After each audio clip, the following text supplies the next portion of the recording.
Welcome back. All right, so 9 games in the books again tonight. Standings have been all turned upside down. Boston's back into a wild card spot, which I guess that's where they're comfortable. I don't know. I know there's a lot of talk about controversial plays. I've watched Leaf fans and Bruin fans going back and forth tonight.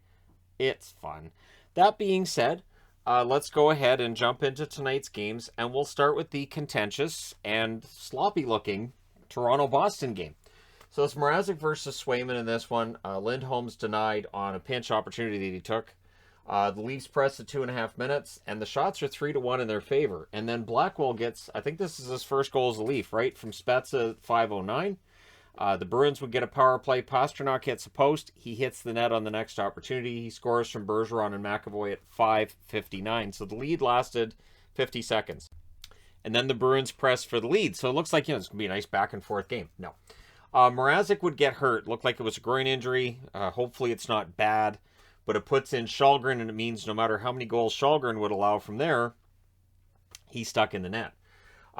So we get 2 minutes of 4-on-4. Nylander with a net drive. It wouldn't go, but while I'm writing that, Riley scores the 4-on-4 goal from Nylander and Tavares at 9:43. So, nice goal by Riley. Marchand's then denied from in close. The Leafs get a power play. That's killed off. And then at 18:54, Kerfoot with a goal. And that makes it 3-1 for Toronto. In the last minute, there was a press by the Bruins. But coming out of that first period, it did not look good. And in the second period, it looked worse.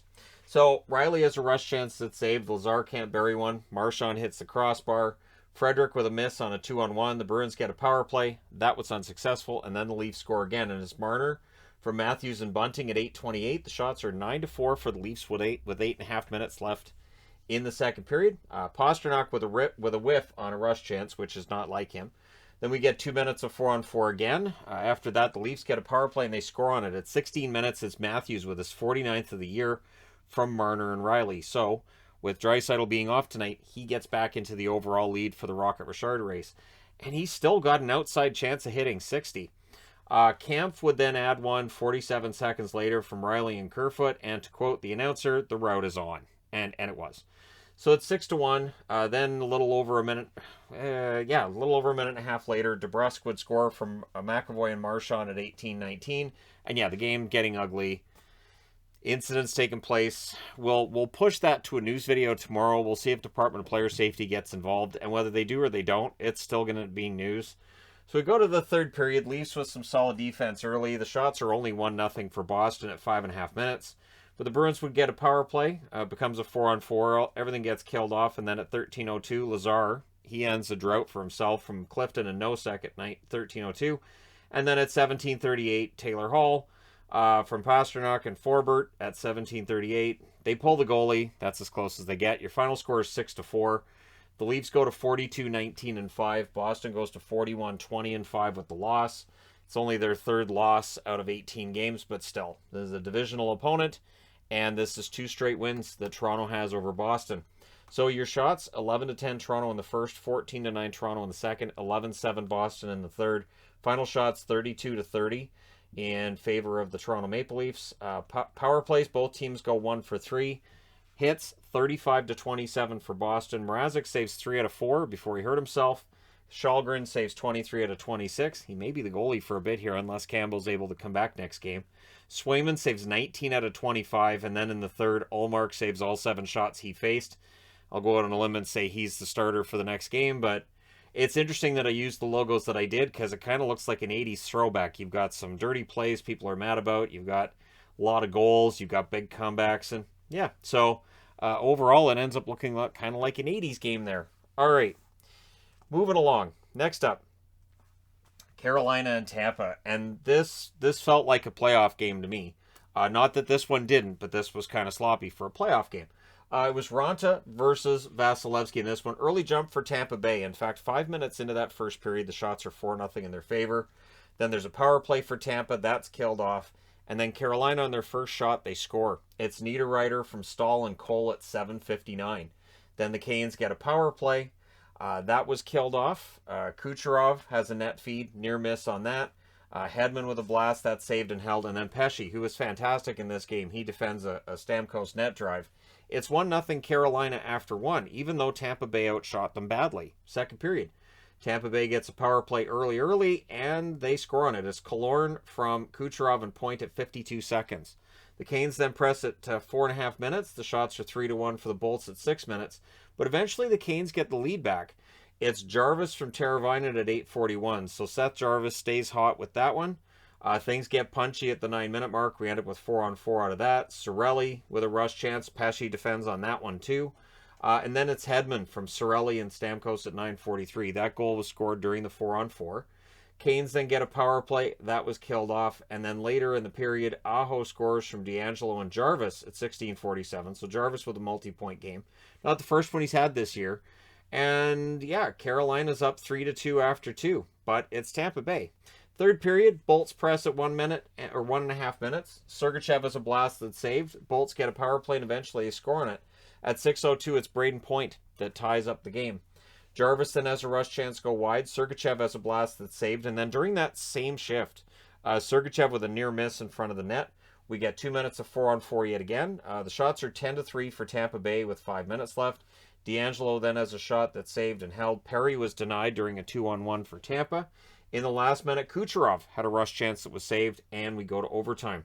Bolts controlled the faceoff. In fact, 26 seconds in, the Bolts get a power play, which I'm sure Canes fans weren't happy about. Point has a net drive that's defended, but Stamkos would score from Kucherov and Cirelli at 52 seconds. So your final score is 4-3 for Tampa. In overtime, they go to 42-18-6 with the win. Carolina drops to 44-15-8 with the overtime loss. Your shots in this one, 10-4 Tampa in the first, 10-9 Carolina in the second, 12-5 Tampa in the third. Tampa gets one shot in the overtime. That's the one that matters. Final shots, 32-19 in favor of the Bolts. Power plays, Carolina 0-2, and Tampa Bay 3-4. Remarkable considering how good Carolina's power play has been throughout this season. That's fantastic for Tampa. They were able to get that done. Hits 37-27 Tampa. Ronta saves 28 out of 32. Vasilevsky saves 16 out of 19. So, yeah, pretty entertaining game. And this might be a series preview of sorts if they meet in, I would think, the conference final. I don't think Tampa Bay ends up in a wild card spot, but it is entirely possible that that could end up happening. All right, next up, Montreal. You know, Montreal does at least make it close, right? Like in this game, when they could have quit, they didn't. Well, not exactly. Anyway, we'll get into this. So it's Florida and Montreal, and this was one of the games that had all the goals in it too. There was a bunch of that tonight, but thankfully not like last night. At least there was some tension in some of these games late. So it's Allen versus Bobrovsky. Reinhardt's denied on a backhand, but then on the first shot for Montreal, it goes in. It's Weidman from Ylonen and Dauphin. So at 2 minutes and 32 seconds, Montreal with the lead. And then the Habs look for more. We end up with two minutes of 4-on-4. Panthers then get a power play. That was unsuccessful. Pitlick with a net feed. That was blocked out. Evans misses wide on a 2-on-1. The Habs get a power play, and during that power play, Florida scores. It's a shorthanded goal for Huberdeau from Luostarinen at 16-17, and then the Panthers kill the rest.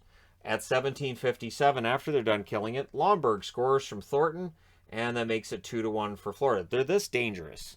They're this dangerous that you can feel like, we're keeping them under control, and then over a period of a minute and a half, 2 minutes in a game, they'll score multiple goals.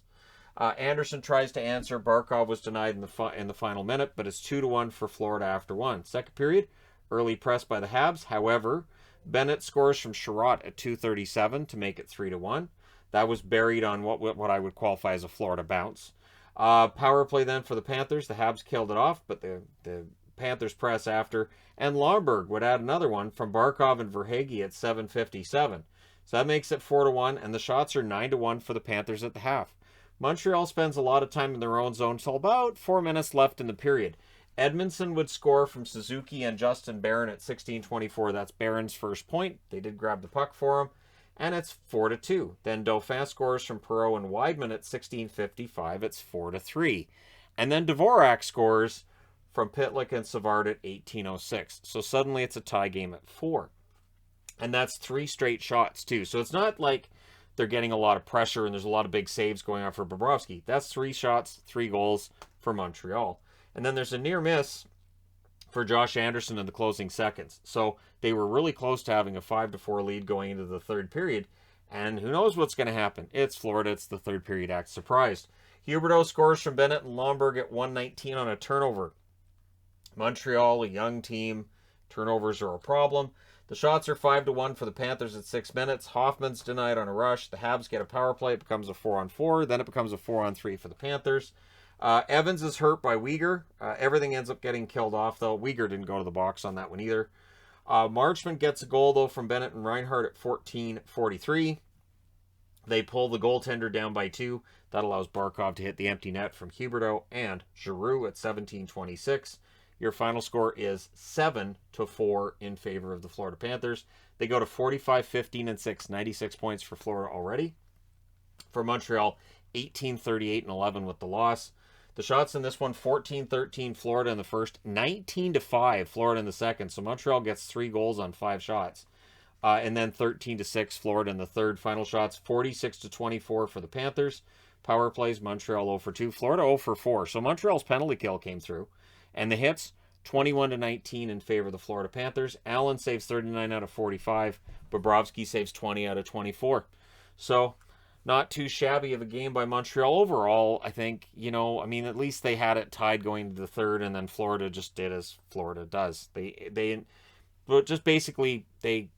impose their will on the other team, and it's over in the third period. Next up, New York Rangers and the Pittsburgh Penguins, and this game was kind of fantastic. It was a lot of fun. It was Shesterkin versus Jarry in this one. Miller breaks up a Penguins rush, so Keandre Miller, prominent early there. Near miss then for Rodriguez. The Rangers press at 5 minutes. In fact, the shots are 5-1 for the Rangers 8 minutes into this one. More Rangers pressure at 9 minutes as well. Zibanejad's denied. There's some pushing after.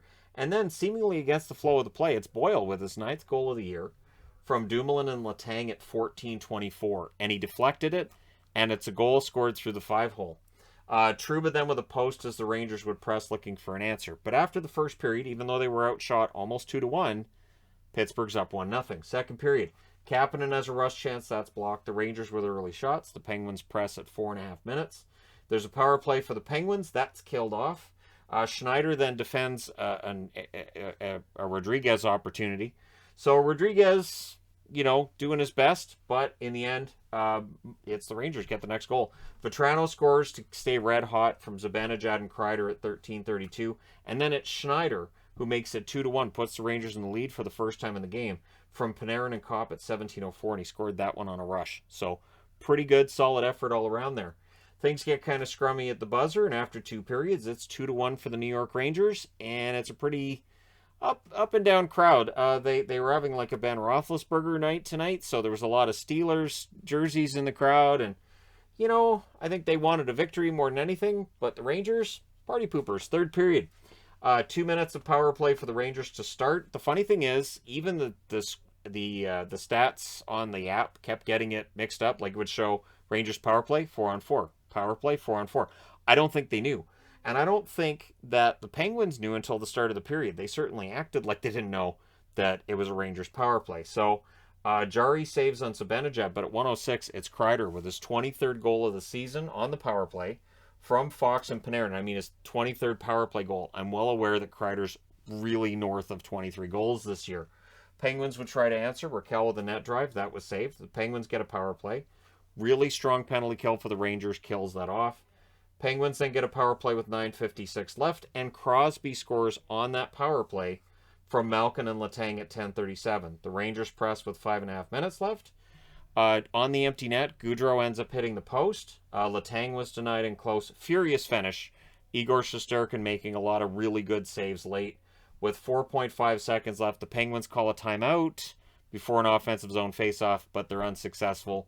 Your final score is 3-2 for the Rangers. They go to 43-19-5 on the season. Pittsburgh 40-18-10 with the loss. Your shots in this one, 9-5 Rangers in the first, 9-8 Rangers in the second, 11-8 Pittsburgh in the third. Final shots 26-24 for the Rangers. Power plays, the Rangers 1-for-1, Pittsburgh 1-for-3. Hits 38-32 for the Rangers. Shesterkin saves 22 out of 24. Jarry saves 23 out of 26. Last game on this board, New York Islanders in against the Columbus Blue Jackets. We had Varlamov versus Merzlikins in this one. Remember, Sorokin out with an injury right now. Shots are 4-0 Columbus at 3 minutes. Columbus really fast out of the gate in this one. The Islanders get a power play, really aggressive penalty kill below by Columbus, kills it off. And then they open the scoring. It's Gavrikov from Laine and Peak at 7:20. Columbus then gets a power play. The Islanders kill that off.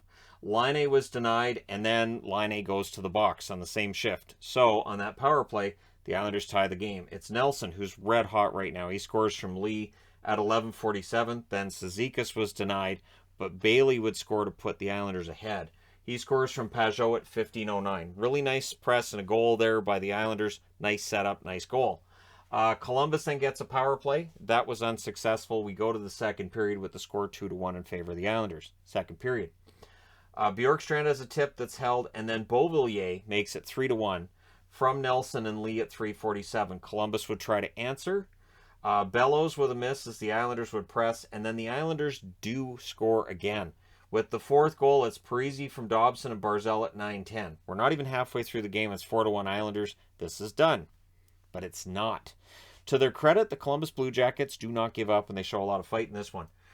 So Bellows misses as the Islanders would press, or nope, next underneath is Columbus presses with 6.5 minutes left, and they score at 13:32, so 2 seconds after what I'd written up there. Gavrikov scores from Voracek and Laine, and he kind of shovels it into the net. And it was a nice goal for Gavrikov, and it's his second goal of the game. So that makes it 4-2 after 2 periods. Third period, the Islanders get an early power play. That was killed off. 4 minutes in, the shots are 3-1 for Columbus. And then Bjorkstrand scores at 4.5 minutes. Now, they did keep the Islanders stuck on one shot for quite a while in that period. 2:31 left. Columbus then gets a power play. And there was a 6-on-4 soon after as they pulled the goaltender. But that's killed off. And then with 21.4 seconds left, Laine takes the slashing penalty, which essentially ends it because, of course, you bring the puck down to your own end. You have to put your goalie back in. It's no longer a 6-on-5. You're now killing off the penalty. The Islanders hold on. They win this one 4-3. Not the prettiest win they've got, but they got it. 29, 27, and 9 now's the record for the Islanders. For Columbus, they're 32, 30, and 5. Your shots in this one, a lot of shots. Columbus 17-12 in the first. New York Islanders 14-12 in the second. Columbus 16-3 in the third. So not a very Islander-like shot total of 45-29 for Columbus. Power plays, the Islanders 1-for-4. Columbus 0-for-3. Hits 20-17 Columbus. Varlamov saves 42 out of 45, and Merzlikins saves 25 out of 29. So that being said, I do need to change boards. Okay, so Ottawa in against the Nashville Predators. And Ottawa, again, you know, the effort's there. I don't know how else to put it other than next year, maybe this is one of those games they win. Maybe. And the TSN crew kind of with that same sentiment of at some point this will start turning for them. So it's Forsberg versus Saros in this one. I thought it was funny that when Nashville scored, they would do the whole Saros, you suck, it's all your fault. Or Forsberg, it's all your fault, it's all your fault. But they have Philip Forsberg, so I don't know. Maybe that hurts his feelings. Anyways, early power play for the Sens. After the kill, the Sens go right back to the power play. They had a lot of them. Near miss for Tkachuk. There's a post for Tkachuk. And then we have 55 seconds of a 5-on-3 for the Senators. It's only 4 minutes and 46 seconds into the game. 7 seconds into the 5-on-3. Tkachuk finally gets one from Stützle and Norris. So the Preds then kill the 5-on-4, but it's 1-0 Ottawa. And if you keep giving them a penalty a power play about every minute and a half in the game, Ottawa's got a good chance of winning. Not perfect, but good chance. Shots are 8-5 for the Sens at 9 minutes. Sissons is denied from in close. The Sens get a power play with 2 minutes and 12 seconds left. McCarron scores shorthanded from Ekholm and Carey at 19:22. Preds kill the rest. Senators, though, do go back to the power play with 3 seconds left. So to start the second period, Nashville finishes the kill. Shots are 3-1 for the Predators at 4.5 minutes. Batherson's denied on a 2-on-0. Norris was down, but he skated off. He did exit the game at that point. Pressure by Nashville with 7.5 minutes left. Really strong road period for the Senators until McCarron scores at 18:14. And he buries it from in close. So that's just one of those plays that happens, and it puts Nashville ahead 2-1. Things get scrummy with 1 minute and 22 seconds left. The Preds come out of that with a power play. There's a shorthanded 2-on-1, though. Connor Brown was denied there. And then a shorthanded break for Brown, who was kind of on the limp because he had blocked a shot at the other end, and it was clearly dinging him up. and he's given a penalty shot on that play. He takes it, even though they could have, the Senators could have told the referee, look, he's hurting, we need to put somebody else out there for the penalty shot. But in the end, Saros saves that penalty shot, which is one of those momentum shifts in a game. So it's 2-1 Nashville after 2. Third period, there's a shorthanded 2-on-1 that's broken up by Yossi. And then the Sens end up getting a power play after they'd finished killing off the other one. That was killed off by Nashville. Cunning's denied on a fast break. The shots are 3-2 for Ottawa at 7.5 minutes. Cousins with a near miss as the Predators get some pressure. Batherson has a backhander that saved. It was a nice backhander too. And then Jeannot, buried in close as well, from Trenton at 10:07. And yeah, I mean, Nashville really, this is a team that's very physical. They don't mind the old-fashioned garbage goal. You do what you can. And because they all count, right? Cunnin to Tolvanen was then defended. Ekholm has a blast that's saved. They pull the goaltender with a little over 2 minutes left. 1:48 left. The Predators guilty of icing. Tkachuk misses one wide in the final minute, but then Duchesne gets the empty netter from Forsberg at 19:56. Nashville wins this one 4-1. So Nashville goes to 39-24-4. Ottawa goes to 23-37-6 with the loss. The shots in this one are 13-10 Ottawa in the first, 14-11 Ottawa in the second, 11-10 Nashville in the third. Final shots 37-32 for Ottawa. Power plays 1 for 6 for the Senators, 0 for 2 for Nashville. Hits 35-29 for Nashville. Forsberg saves 28 out of 31. Saros saves 36 out of 37. Apologizing for the little cuts and edits because my wife's on her way home after a few days away, so I'm staying in contact with her on my phone while I'm doing this, and the kids are up till she gets home. So next up is Philadelphia in against the Minnesota Wild. Jones against Fleury in this one. Fiala's denied on his opening shift. There's a near miss for Eriksson Ek. The Flyers rush on that after that. Pressed by the Wild at 3.5 minutes. The shots are 5-3 for the Flyers at 7.5 minutes, which kind of surprised me because I didn't think the Flyers were outplaying them. Sealer has a fight with Delorier. Kaprizov's then denied as the Wild press after that. Boldy had back-to-back chances that were saved. Just fantastic. And then Dumba opens the scoring from Boldy and Gaudreau at 14:29. It was kind of like Boldy's like, fine, mine won't go in. I'll pass it over to Matt and see if he scores. Then the Wild press, they draw themselves a power play. They score on that as well. It's Kaprizov from Spurgeon and Eriksson Ek at 16:23. So after the first period, it is 2-0 for Minnesota. We go to the second period. Early in the second period, Greenway scores from Eriksson Ek and Foligno at 1:35, and that was scored on a rebound. Wild then looked to add another. I felt bad for Jones at this point because there's a lot of goals here, not really on him. Wild score, but it's waved off for goalie interference. Not a lot of fighting from Minnesota. There might have been more if it wasn't already 3-0. The Flyers get a power play. That's killed off. Then the Wild, they get a power play as well. That was killed off. Some of these games had a bunch of these back-to-back. The Wild get another power play after that. Gaudreau was denied during that one, but it's killed off. And then as Ristolainen comes out of the box, he has a little bit of a break. He was denied. Foligno's robbed as the Wild press, but then during a delayed penalty, Fiala scores from Kulikov and Gaudreau at 18:49.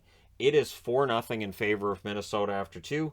Third period, they kind of, I don't want to say sat back, but, it's a 4-0 lead, right? There's the motivation thing. Fleury was tested on the opening shift. The power play happens for the Flyers. It's a 4-minute. During the first 2 minutes of that 4-minute power play, Frost breaks the shutout at 4:21. Then there's a shorthanded chance for Greenway. He can't bury one. That's killed off. The Flyers have some momentum. They get another power play. That was killed off as well. But the shots at this point were 12-6 in favor of Philadelphia in the third period. Tip it to Frost. There's a near miss there. Minnesota holds on. They win this one 4-1. They go to 41-20-4 with the win. Philadelphia 21-35-11 with the loss. The shots in this one, 16-12 Minnesota in the first, 13-4 Minnesota in the second, and then 17-8 Philadelphia in the third. Final shots 37-33 for Minnesota. Power plays, Philadelphia 1 for 4, Minnesota 1 for 3. The hits, 19-15 for Minnesota. Jones saves 33 out of 37, and Fleury saves 32 out of 33. So overall, the result ends up being what we would have expected before the game. Not a great night for Philadelphia, but it's not been a great season for Philadelphia, so it's not entirely surprising. And for Minnesota, fantastic homestand for them, and now it's about keeping that momentum up. Speaking of momentum, the Colorado Avalanche in against the Calgary Flames, and this was a game that really had a lot of back and forth to it. Chess match in parts. It's Kemper versus Markstrom. The shots are even, 3 apiece through 4 minutes. Regular shift for Monahan early. I thought he had a decent start to the game. You guys can let me know what you thought in the comment section. Good back and forth at the 8-minute mark. There's some pushing and punching going on with 6:07 left. It becomes a 4-on-4. There's a press by the Avs with 3:30 left. With 1:03 left, there's a power play for the Flames. So that rolls over into the second period where the Avs finish the kill. Kadri has a rush chance that's saved. They would press. Gaudreau then with the net feed that goes through the crease. Nobody there to bury it. Mangiapane has a chance that's saved and held. The Flames press at 7.5 minutes. They draw themselves a power play. And then they get a minute and 42 seconds of a 5-on-3. During that, Tkachuk hits a post, like his brother did. Gaudreau's denied. And then Toffoli scores the 5-on-3, unlike the Tkachuk brother, from Anderson and Tkachuk at 9:31. So is this the first time ever? Think about it. When would a brother score on a 5-on-3 and the other brother assists on a 5-on-3 the same night? That's just one of those weird things that I don't think anybody tracks that. All right. And there was a nice slap shot, too, by Toffoli there, and the Avalanche then kill the 5-on-4. The Avs press with 8.5 minutes left. They draw themselves a power play. Taves has a net feed that wouldn't go. He also had a shot that was saved, but then Nichushkin scores during that power play from Makar and Taves at 13:45. And that was in the closing seconds of it, too. Calgary almost clears that, or almost kills that off. Tkachuk's denied. The Flames look to answer. The Avs get another power play. There's a shorthanded rush chance for Backlund. That's saved. The power play's killed off. We go to the third period with the score 1-1. Lehkonen has a net drive that's saved. Nichushkin was denied on a rebound. Good back and forth by these teams at 5 minutes. Good pace to this game, really. Crossbar then for Burakovsky. The Avs have a 3-on-2. Markstrom saves on that. Manson was denied. The Flames rush. Avs press at 9.5 minutes. Gaudreau has a rush chance saved. The Avs get themselves a power play, and the Flames weren't happy with that call. Nichushkin scores from Rantanen and Taves at 10:52. It was a perfect tip shot by Nichushkin. With 6:39 left, the Flames get a power play. It nearly bounces in off of Kemper, but it doesn't. So it was one of those bouncing pinball-type shots, and there's a bit of a scrum after that. That's killed off. The Avalanche press after that. Goalie pull with 1:55 left. With 1:30 left, the Avs iced the puck. The Avs disagreed with that icing vehemently. Taves was down and bleeding. He took an elbow to the nose. No call on it, though. Tkachuk has a chance to deflect out with 15.6 seconds left. It becomes a 6-on-4 due to a power play, but Kemper was a wall tonight. He is. I know Shesterkin's probably going to run away with the Vezina, but Kemper's got to get at least some consideration. The Avs win this one 2-1. They go to 47-14-6. Calgary 40-18-8 with the loss. The shots in this one 13-9 Calgary in the first, 17-7 Calgary in the second, 15-14 Calgary in the third. Final shots 45-30 for the Flames. Power plays, Colorado 2 for 3. The Flames 1 for 5 on their power play. The hits 25-18 Colorado. Kemper saves 44 out of 45.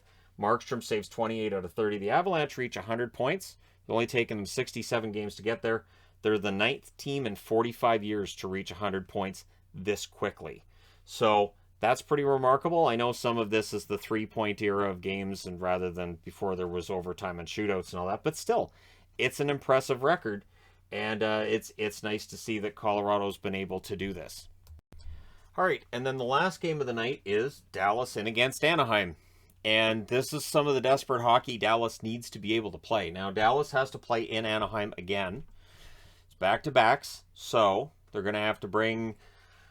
I mean, I can't say, in the end, the effort's there. It's got to be a full 60 minutes. So, it's Ottinger versus Gibson in this one. The Ducks press 3 minutes into it.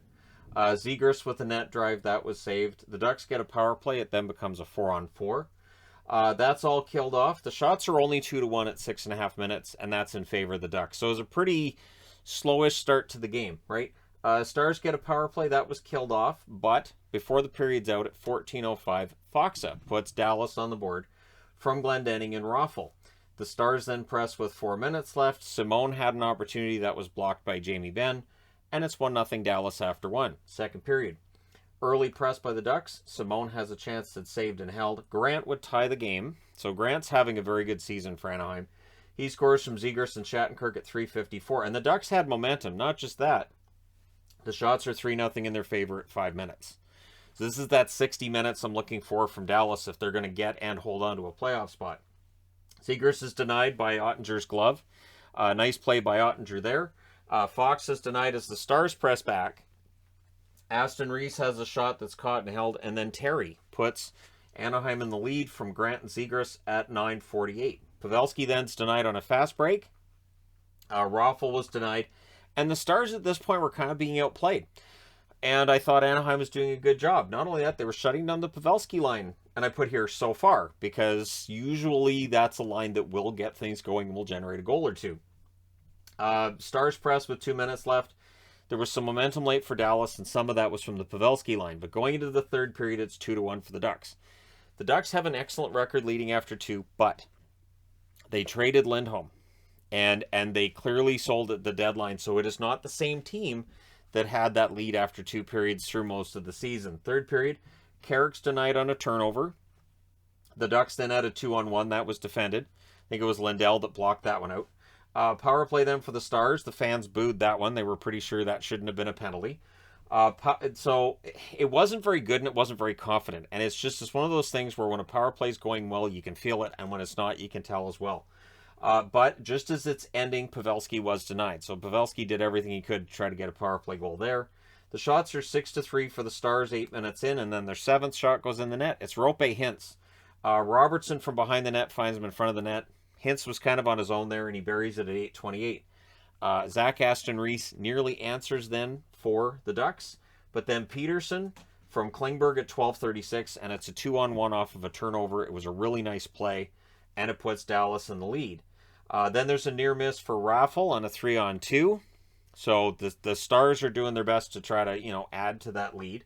Hintz can't bury one. There's some shoving after that. The Stars press with 3 minutes left, so they're keeping it at the other end as much as they can. With 1:39 left, the Ducks call a timeout. It's an offensive zone faceoff, so during that timeout, they also put Gibson on the bench.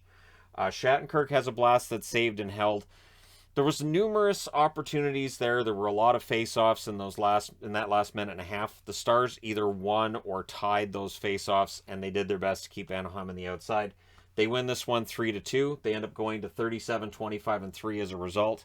The Ducks now 27, 30, and 11. So the record at the end of the year is probably going to be kind of ugly. It does not indicate how well Anaheim played most of the season. The shots in this one, 9-7 Dallas in the first, 10-9 Dallas in the second, and 13-12 Dallas in the third. Final shots, 32-28 for Dallas. Power plays, the Stars 0-3, Anaheim 0-1. Hits, 23-19 for Dallas. Ottinger saves 26 out of 28. He was very good. This game honestly could have been 4-1 for Anaheim with how well they played in that second period.